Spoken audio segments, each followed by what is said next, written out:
Aleluia, aleluia, aleluia, aleluia,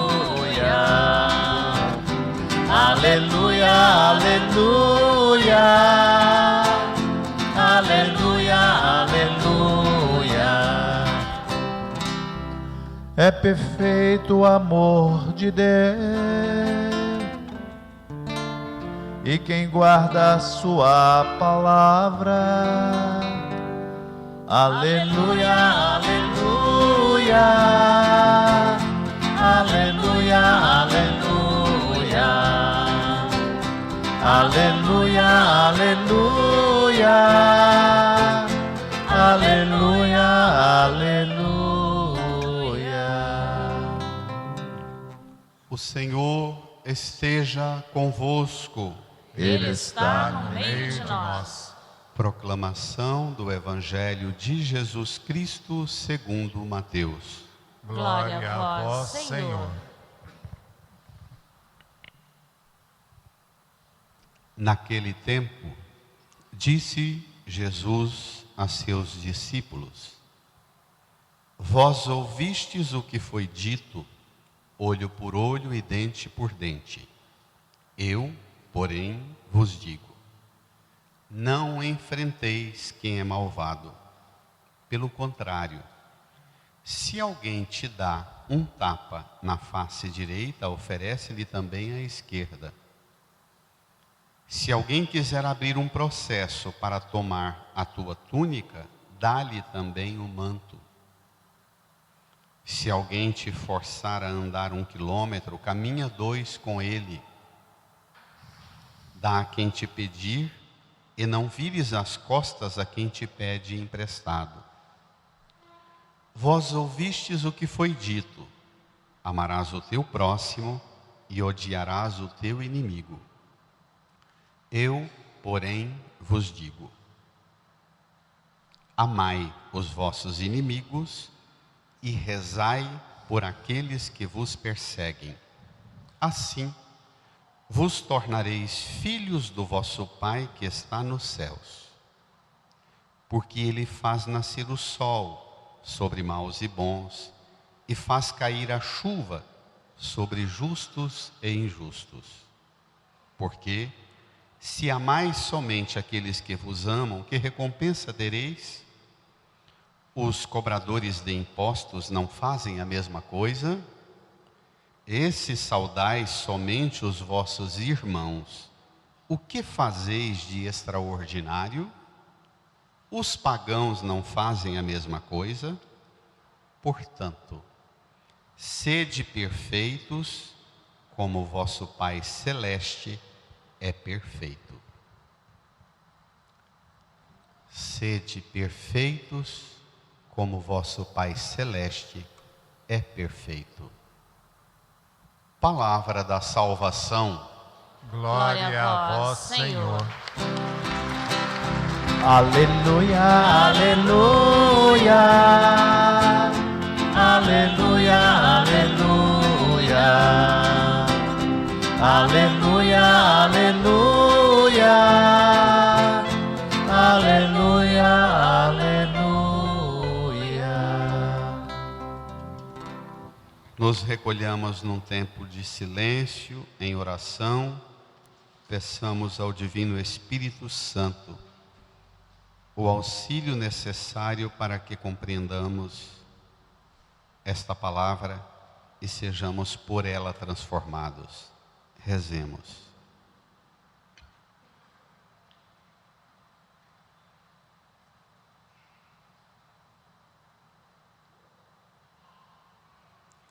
Amém. Irmãs e irmãos, estamos com Jesus nesses domingos, já há 4 domingos, no monte, onde ele dirige aos discípulos um ensino novo. O ensino de Jesus no Sermão da Montanha tem no texto que acabamos de ouvir o ápice. Nós poderíamos dizer sem nenhum medo O ensino de Jesus no Sermão da Montanha, nesse ponto em que acabamos de ouvir, é o ápice também de toda a história da revelação, de todo o conteúdo transmitido por Deus, ensino de Deus que molda a nossa identidade de cristão, temos aqui o ápice. Tome comigo o folheto seu, o Evangelho, o número 10. Mateus capítulo 5, versos 38 a 48. Naquele tempo disse Jesus a seus discípulos: Vós ouvistes o que foi dito, leiam. Olho por olho e dente por dente. Eu, porém, vos digo: Bradem. não enfrenteis quem é malvado. Pelo contrário, se alguém te dá um tapa na face direita, oferece-lhe também a esquerda. Jesus está dirigindo aos discípulos um ensino que ele introduziu no começo do capítulo 5. Não penseis que eu vim abolir a lei e os profetas. Não vim. Eu vim para dar-lhes pleno cumprimento. Aí ele toma de forma aleatória os 10 mandamentos ou ideias centrais do livro do Êxodo, do Levítico e do Deuteronômio, que forma o que a gente chama de o livro da lei, e faz uma correção. Não no livro da lei, mas uma correção na nossa forma de compreender a lei. Isso é muito, muito particular em Jesus. Jesus não corrige os 10 mandamentos, mas corrige os equívocos do tempo dele, do tempo de hoje, na forma de interpretar os mandamentos de Deus. Estou repetindo isso há 4 domingos, está claro? Ele não muda os 10 mandamentos, ele muda a forma de compreender e aplicar na própria vida. Mas esta mudança, ela é tão radical, que num ouvido desatento e mesmo num ouvido zeloso, corre o risco da gente pensar: é tão novo o modo com que Jesus ensina a interpretar, que parece que o mandamento antigo foi cancelado. Para a gente não incorrer nesse risco, ele já começou o sermão da montanha dele dizendo: não penseis que eu vim abolir a lei e os profetas. Não vim. Vamos lá. Então, ele retoma um princípio que a gente chama de princípio jurídico, que é a base da ética e da moral do Antigo Testamento, o talião, que está no livro do Êxodo, capítulo 21, versículo 24. A lei, o princípio jurídico, segundo o qual a pena deve ser proporcional à ofensa. Para o nosso ouvido, do humanismo cristão, sobretudo o humanismo moderno, para o nosso ouvido, dizer que o talião é um grande avanço é assustador, mas é um grande avanço, porque antes do princípio jurídico do talião, o que predominava era a lei da desproporção, segundo a qual a pena, o castigo deveria ser muito maior que a ofensa. O talião diz assim, Êxodo 21, 24: se acontecer num confronto de um de vós com outro, e houver dano grave, pagarás, vida por vida, olho por olho, dente por dente, mão por mão, pé por pé, queimadura por queimadura, ferimento por ferimento, contusão por contusão, não deverás poupar a falta do outro. Quando Israel estipula a Constituição Federal com os 5 primeiros livros da Bíblia e põe no regulamento, no código de vinculação da lei interna de Israel, essa proporção, olho por olho, dente por dente, mão por mão, pé por pé, é um grande avanço no processo civilizatório. Isso mudou a partir de Israel, mudou a cultura do Egito, da Grécia, o mundo babilônico e persa. Aquele povo da Europa e do Oriente Próximo, do Oriente Médio, sofreu um impacto enorme, porque avançou na forma de compreender que precisava ter uma disciplina na forma de ordenar o castigo, a proporção.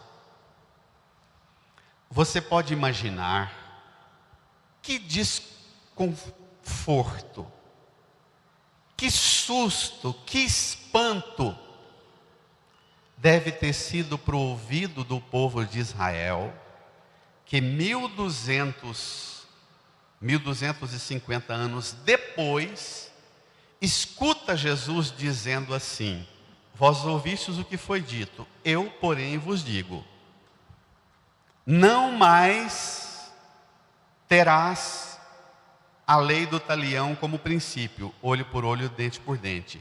Eu vos digo, a partir de hoje, não enfrenteis quem é malvado. A partir de hoje, o mal do outro não te comanda mais.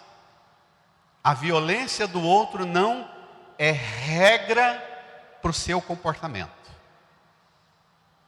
Isso é tão novo, mas tão novo, que tinha mesmo que Jesus sofrer aquele escárnio que sofreu na cruz e ser expulso pelos mestres da lei, pelos fariseus e pelos doutores que compreendiam o Antigo Testamento.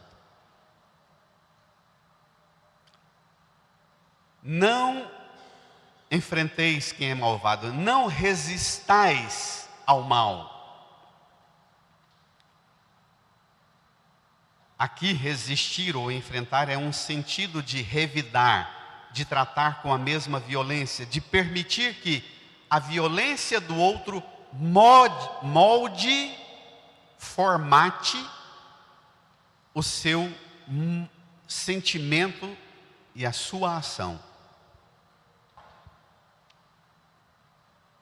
A lei do mais forte, antes do talião, era: eu brigava com você, quebrava um dedo seu, você vinha, vingava, chamava seus irmãos e falava: olha, o Antônio quebrou meu dedo, então nós vamos castigá-lo, e cortava a mão do Antônio. Você brigava comigo, machucava um olho meu, eu chamava meus irmãos, ia na sua casa e cortava a sua cabeça. Era desproporcional. Infinitamente, a ação de punição era infinitamente maior do que o dano. Do avanço da desproporção para a proporção, que já é longe, Jesus chama a gente a avançar. A partir de agora, o princípio é outro: se alguém te dá um tapa, oferece a outra face. Versículo 40, pegue. Se alguém quiser abrir um processo para tomar a tua túnica, dá-lhe também o manto. Se alguém te forçar a andar 1 quilômetro, caminha 2 com ele. Dá a quem te pedir, e não vires as costas a quem te pede emprestado. Vós ouvistes o que foi dito: amarás o teu próximo e odiarás o teu inimigo. Brada. Eu, porém, vos digo. Mais devagar, Ricardo, é mais firme. Amai os vossos inimigos e rezai por aqueles que vos perseguem.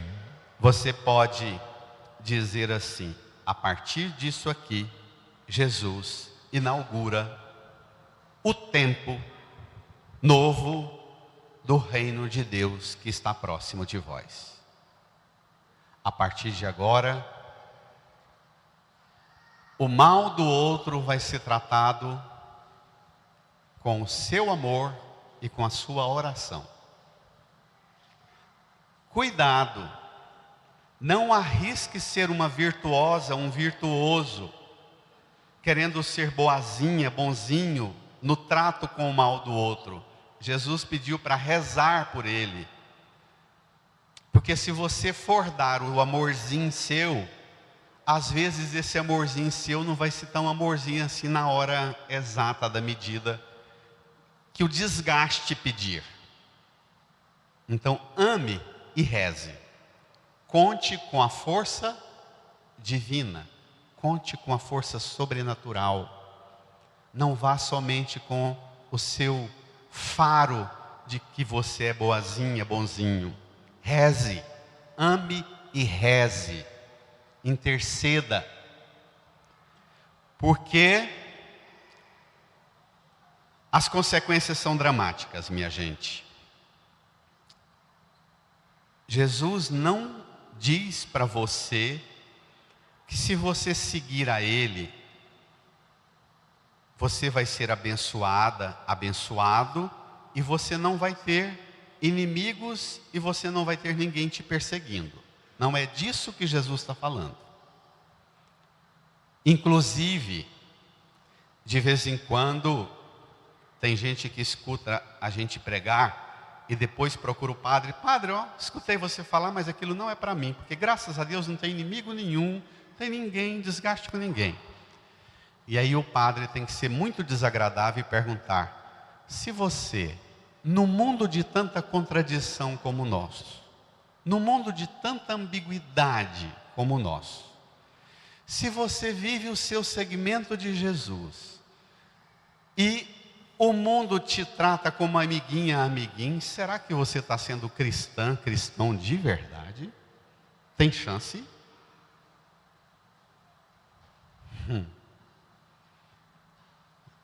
Jesus validaria o seu cristianismo, você dizendo que vive de boa com todo mundo. Jesus não disse que não é para ter inimigo ou perseguidor. Ele diz: amai os inimigos, rezai pelos que vos perseguem. Significa que ser cristão é ser necessariamente, lá nas bem-aventuranças, ele já disse: bem-aventurados quando vos injuriarem, perseguirem, mentindo todo tipo de mal contra vós. Ser cristão é necessariamente ser uma presença no mundo. Vai dizer Paulo: não vos conformeis com o mundo. Um cristão que assenta-se e se dá bem com todo mundo na família, com todo mundo no trabalho, com todo mundo na igreja, fique de olho. Veja a data de validade desse cristianismo seu, para ver se ele já não está com alguns aninhos vencido. Ser cristão supõe um enfrentamento, supõe uma relação com o mundo e com Deus, em que a primazia da relação com Deus decidirá o seu modo de ser no mundo, que vai causar no mundo e nas pessoas, sim, vai causar desconforto, sim. Tem gente na família, tem gente na igreja que chega e você precisa enfrentar e dizer: olha, o seu modo de ser não dá. Sem chance. Se você não mudar, não dá. E você vai acirrar ânimo mesmo. Você vai gerar conflito e atrito mesmo. Às vezes, inimizade e perseguição mesmo. Não pense que é ser boazinha, bonzinho e não ter problema com ninguém. Se você, repito pela terceira vez, se o seu cristianismo não causa nada no mundo, muito provavelmente o seu cristianismo não tem o selo de Cristo. Amém? Tá claro? Tá claro? Pronto. Agora, como é que você vai lidar com os inimigos e com quem te persegue? Essa é a novidade. Não é o fato de tê-los, mas como lidar com eles é que é o distintivo. Nós que vivemos numa sociedade de ânimos acirrados, de intolerância, de um mundo e um Brasil dividido em ideologias de conflito, em que a gente acha que quanto mais acirra o conflito, mais autêntico a gente é. Não é disso que Jesus está falando. Jesus vai dizer que ter inimigo é menos perigoso do que o modo com que você os trata. É mais perigoso o modo com que você lida e relaciona com o inimigo e com quem te persegue do que tê-los. Vamos lá? Veja. Quando você ama o inimigo e reza por quem te persegue, versículo 45. Assim vos tornareis filhos do vosso Pai que está nos céus. A gente diz, provavelmente os avós do Samuel já disseram para Daiane e para o Douglas, batiza para ele se tornar filho de Deus. Batizar também se torna filho de Deus, mas Jesus diz aqui que tem outro rito que torna a gente filho de Deus. A forma com que a gente lida com os inimigos. Quando a gente ama e reza, esse amor e essa oração, para cair no inimigo e em quem persegue, Jesus chama a gente a abstrair, a levantar os olhos, a expandir a visão, olhar para o céu e contemplar o Pai que está nos céus. Assim vos tornareis filhos do vosso Pai que está nos céus. E ele diz o porquê. Brada, porque ele faz nascer o sol sobre os maus e bons, e faz cair a chuva sobre os justos e injustos. Pronto, essa intuição ela é extraordinária. A partir deste sermão da montanha, que prefigura o sermão silencioso na montanha do Calvário, que ele vai ensinar, sofrer silenciosamente, enfrentar os inimigos e os perseguidores. Aqui, por excelência, é a grande catequese acerca de como se comportar com os inimigos e com o ódio. É aqui a escola. Mas tem uma coisa formidável. A partir de agora, você vai lidar com quem te dá trabalho, com quem te desgasta, com quem te faz sofrer, com quem quer o seu mal. Você vai lidar não mais movido pelo mal que o outro pratica, nem pela força de reação que brota em você, desproporcional ou proporcional, como talião. A partir de agora, para relacionar-se com os inimigos e com quem te odeia, você vai levantar os olhos para o Pai e contemplar como o Divino Pai Eterno faz o sol brilhar sobre maus e bons, e a chuva cair sobre justos e injustos. A sua fonte de medida vai ser o coração do Pai Eterno. É Ele. Não é você, nem quem te ofende. Sua referência é o Pai. E é para te sacudir mesmo. É para provocar um estrago na força do mal do mundo. A partir de hoje, o mal que vem como onda violenta para o seu lado, chegando em você, para e volta a partir da sua contemplação do modo com que o Pai faz o sol nascer sobre maus e bons, a chuva cair sobre justos e injustos. Pronto, esse é o critério, essa é a sua fonte. Amém? Essa é a sua fonte. Quando você tem as redes sociais, as mensagens violentas do seu grupo de WhatsApp, de direita ou de esquerda, atiçando e aguçando a violência e a raiva contra os outros, quando você transforma a raiva e o ódio no modo de lutar pelo bem, você está desgraçando a sua vida e a vida dos outros. Quando alguém é suspeito de um crime grave, o que a justiça faz? Recolhe o celular e vê as mensagens, não é? Você imagina a forma com que você lida com os seus inimigos e com os maus na sua vida? O Divino Pai Eterno pegando o seu celular, as mensagens que tem lá, você entraria no céu ou entraria no inferno sem precisar pegar fila?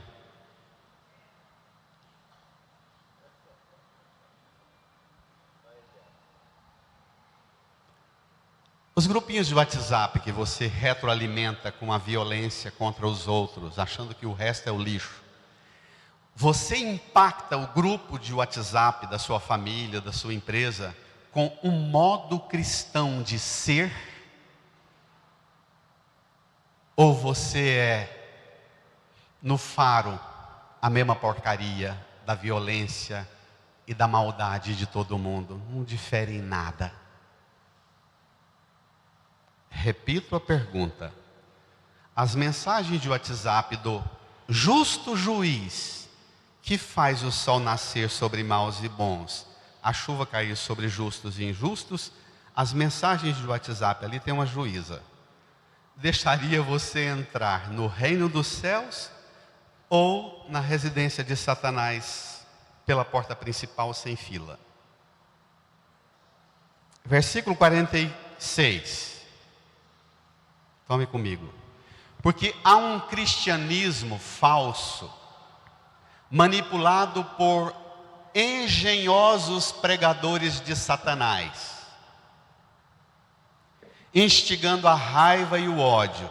E tem um monte de cristãos achando que quanto mais ódio tem no coração, mais cristão é. Esses pregadores e esses cristãos inflamados pelo ódio, iremos todos para o inferno sem senha. Não sobrará um. Jesus vai dizer: por que, se amais somente aqueles que vos amam, que recompensa tereis? Os cobradores de impostos não fazem a mesma coisa? Leia, 47. Saudais somente os vossos irmãos. O que fazeis de extraordinário? Os pagãos não fazem a mesma coisa? Olha, já tem muitos anos que me persegue esta pergunta de Jesus: que fazeis de extraordinário?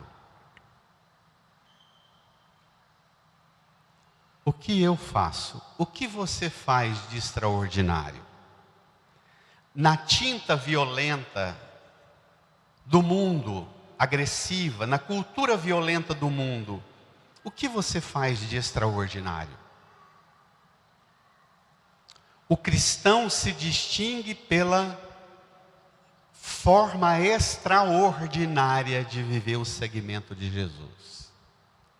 A desgraça do cristianismo é que o extraordinário virou o quê? Norma, regra, lei, fachada externa. Virou isso. Tradição, costumes humanos, mesma forma dos fariseus.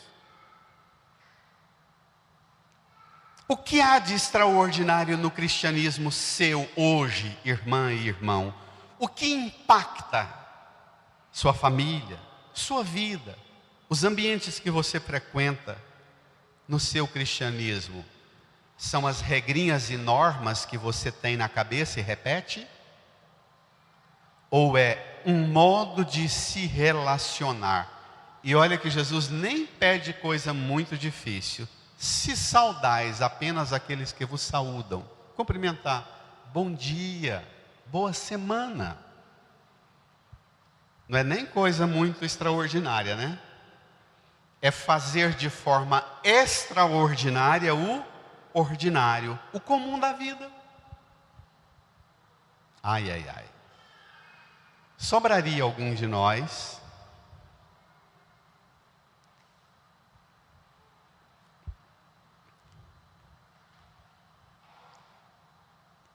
a título de meditação.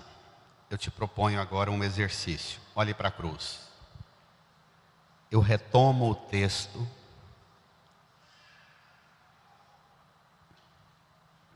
E quero que você, contemplando a cruz, medite. Se alguém te dá um tapa, se alguém quiser abrir um processo contra você, para tomar o manto, dê também a túnica. Se alguém te forçar a andar 1 quilômetro, caminha 2. Se alguém te pedir, não vire as costas. 10 princípios novos brotam aí. Olhe para a cruz, não olhe para mim. Concentra na cruz. Não enfrenteis quem é malvado. Você vai ver Jesus sendo isso. Oferece também a outra face. Nu na cruz, dá também o manto. Caminha 2 quilômetros com ele. Não vire as costas a quem te pede. Ame os inimigos. Reze pelos que te perseguem. Ame a quem não te ama. Saúda a quem não é teu irmão. Sede perfeitos como o Pai Celeste é perfeito. Ser perfeito como o Pai é amar e rezar. É fazer o extraordinário no cotidiano da vida. A perfeição do Pai, nós a contemplamos mais perto de nós, na perfeição de Jesus, e Jesus pede que a mesma perfeição do Pai, que Ele é, seja assumida e abraçada por nós, que nós alcancemos esta perfeição. E perfeição hoje é tudo ideologia. As pessoas às vezes, até no confessionário, elas vão falar de perfeição, é tudo ideologia, tudo fachada, tudo religião farisaica, de doutrina, norma, regra e tradição, e tudo vício externo, o modo de fazer coisas. A perfeição não está no modo de se relacionar com o irmão. A autoridade do Divino Pai Eterno faz o sol nascer sobre maus e bons, cair a chuva sobre justos e injustos. Ele não fica com controlinho remoto, dando bençãozinhas para quem dá o dízimo e desgraça para quem não dá o dízimo, não. Não é esse o critério do Pai Eterno. Amém? Amém. Ele é Pai. Não tem filho sobre quem, você que é pai e mãe, não tem filho sobre quem você manda desgraça, praga, e filho sobre quem você manda bênção, tem?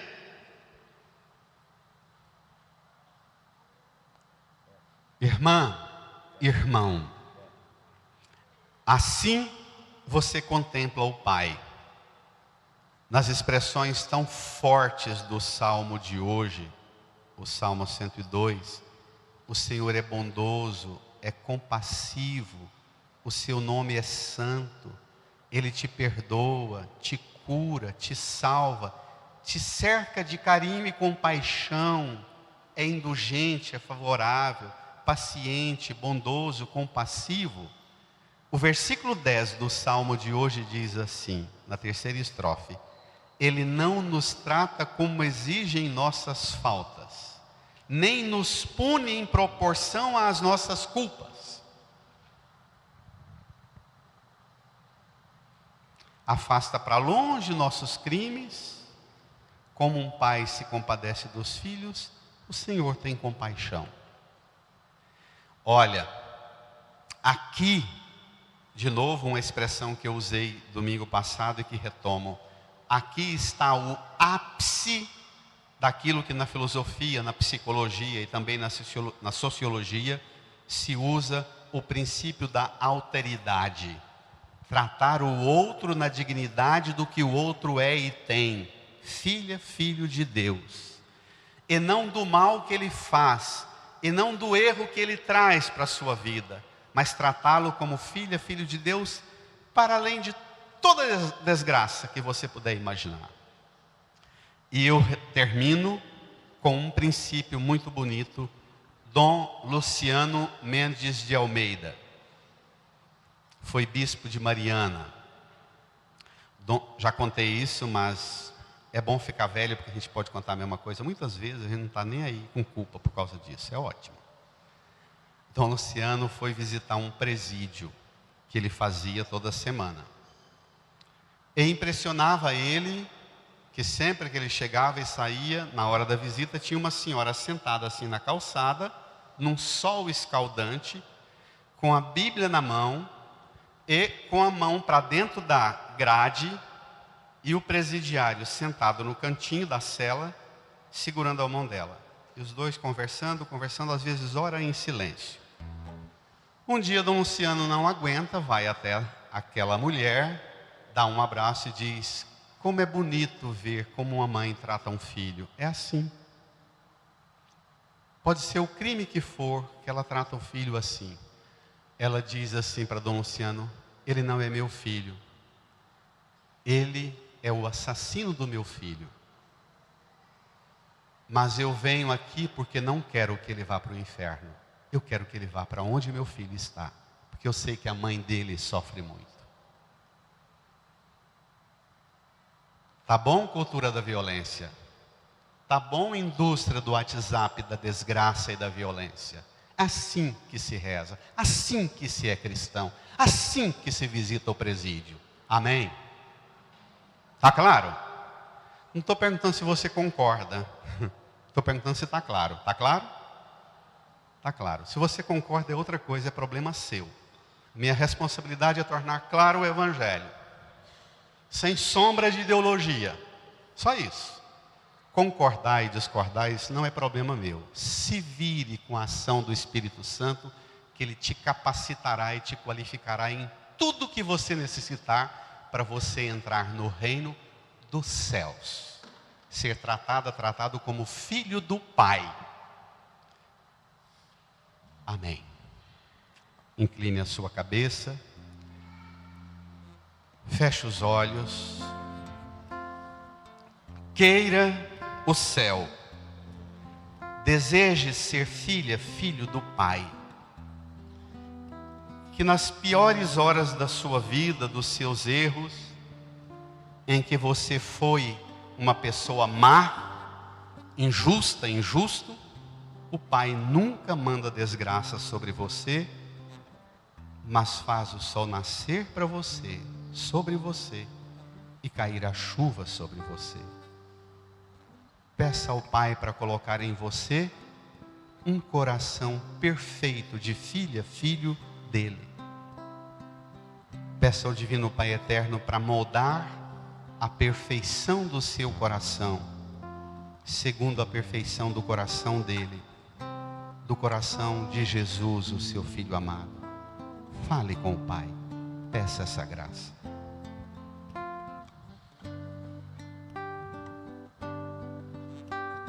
Jesus, manda teu Espírito para transformar meu coração. Jesus,